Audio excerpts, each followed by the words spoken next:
Okay, so I'm just now finishing this up.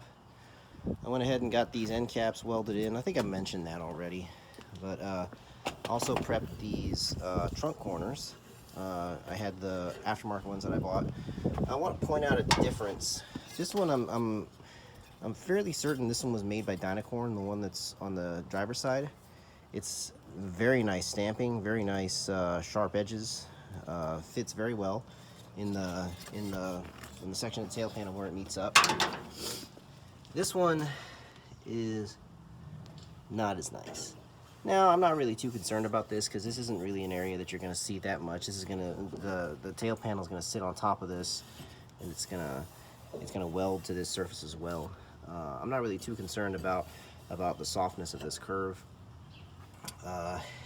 but Dynacorn doesn't actually have a part number for this, but the way this came in weld through primer and looking really nice and everything, I kind of suspect this is Dynacorn. But I tried to find these, like, Dynacorn doesn't list them on their website, and even though that CJ Pony Parts has a Dynacorn looking part number, you know, like the 4-digit and all that, this is really all I was able to find. I'm not really, it'll do. But other than that, I've bared the metal in places where I'm going to do my plug welds. I've fiddled around with this trunk support, and I'm more satisfied with how it's going to fit together. First order of the day is to go ahead and make this flange. I got this piece of metal that I cut off. I'm going to use that to make this flange and weld that to the existing quarter. It's not really entirely necessary. If I really wanted to cut corners, I would just weld the tail panel this and just like stuff this with seam sealer, but I don't want to cut that many corners. So also in the process of doing all this, I'm going to weld these quarters to the trunk drop-offs and trim away this excess material. So that's the plan for today. I've already bared the metal on the trunk support as well. So this is all going to get welded together today, and that should be it. Before we move, I don't plan on doing any other major work. I'm gonna go ahead and this gas bottle's a rental. I gotta get that returned. I gotta get it returned within the next couple weeks, or else they'll invoice me for another year of rental. But no big deal. I should be done with it today, and I can get it returned on Monday. But it's all coming together very nicely. I'll see you when this thing is welded in. Just while I'm in the middle of this, one little tip. One thing I do to conserve welding gas is if I take a break for any reason, if I'm going to be like refitting something, maybe grinding down some welds, I turn off my gas. And I'll put my helmet on it or my gloves or something so I don't forget to turn it back on when I start welding again. So this helps me conserve gas. I've been using this same tank. I think this is a 125 tank. I rented this in March of last year, and I've installed the floor pan, the rocker panel repair, all this stuff back here, the trunk floors, with this one bottle. So it helps me to conserve gas. That way I don't use up too much of it. Okay, it's a little windy, so again, apologies. But I'm moving along. I've welded the bottoms of the quarters to the trunk drop-offs. You can see that's one way of telling that you're getting good welds, is getting that penetration on the backside. That's what she said. Anyway, yeah, quarters are attached to the trunk drop-offs now. At the moment, I'm fitting these trunk corners. You may recall that I said that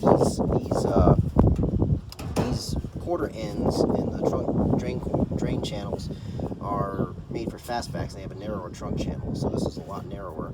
So I got these extra pieces here, and I'm about ready to. I'm just setting these up to make sure that they're nice and even, so that I can weld these together. So that's going to be next, and I put the tail panel on just to make sure that everything was fitting well with that. I'm not going to weld in the tail panel just yet. I'm going to take care of this first, grind down these welds, because there's an area here that I'll need to remove the tail panel to get to it. So I'm gonna weld this in, grind everything down, and then it'll be time for the tail panel. I've already fully prepped the tail panel, drilled all my plug weld holes everywhere. These were difficult, just because I drilled them on the back side so that the extra metal that comes up was on this side, so it was easier to grind down. So overall, going pretty well. It's time to get this welded in. Okay, well that's a good start. I did my best to make sure that these two pieces of metal stayed absolutely flat against each other. Some of these welds look kind of ugly. It's just because it's a little windy out here, and you gotta be careful when you're welding outdoors, because especially when you're using shielding gas like this, because you kind of gotta wait for the wind to die down, or try to shield the weld from the wind, because what's gonna happen is the wind is just gonna blow your shielding gas away, and you'll end up with a weld like this. That's what it looks like without gas. You know, you get oxygen getting in there, and you get those ugly voids and everything. But most of them look pretty good. I'll grind these ugly ones down, and I'll keep tack welding along the edge here, along this seam, stitch weld it together, and need to finish this up. I just did that just to keep hold this in place. But yeah, it's looking pretty good. Same goes for this side. So yeah, it's looking pretty good. Just need to finish that up. I'm gonna go and take the tail panel off so I can get in this area on both sides, and then once I finish that and grind the welds down, it'll be time for the tail panel to go on. Good progress. All right, so the tail panel is in. I've ground down all the welds. Everything's nice and smooth. I'm gonna do a little bit of touch-up welding here where some of the welds didn't take very well, where I put in this patch here.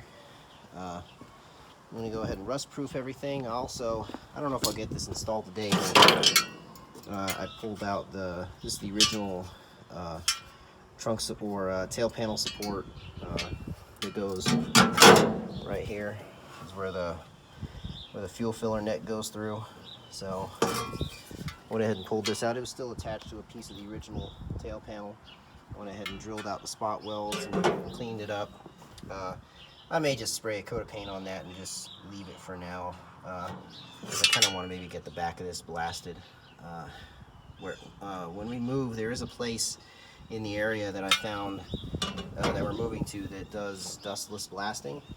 So sometime probably late next year, I'm gonna get a rotisserie for this car, and I'm gonna have the whole thing blasted, just to get rid of all this old primer and surface rust and everything.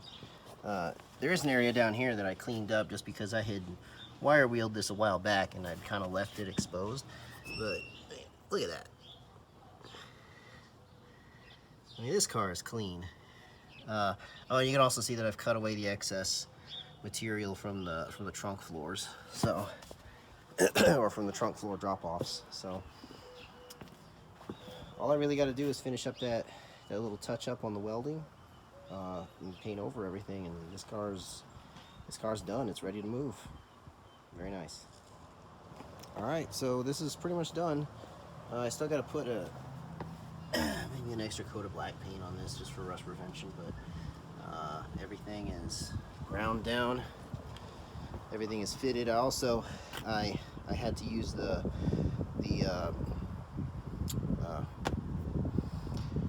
I can't remember what's it called, the rotary file or the burr bits on this, just because I had to open up these holes just a little bit and hammer this down a little bit just to get the taillight housings to fit in there nice and easy. So I did that. Sprayed some primer on it for rust prevention. It's looking pretty good.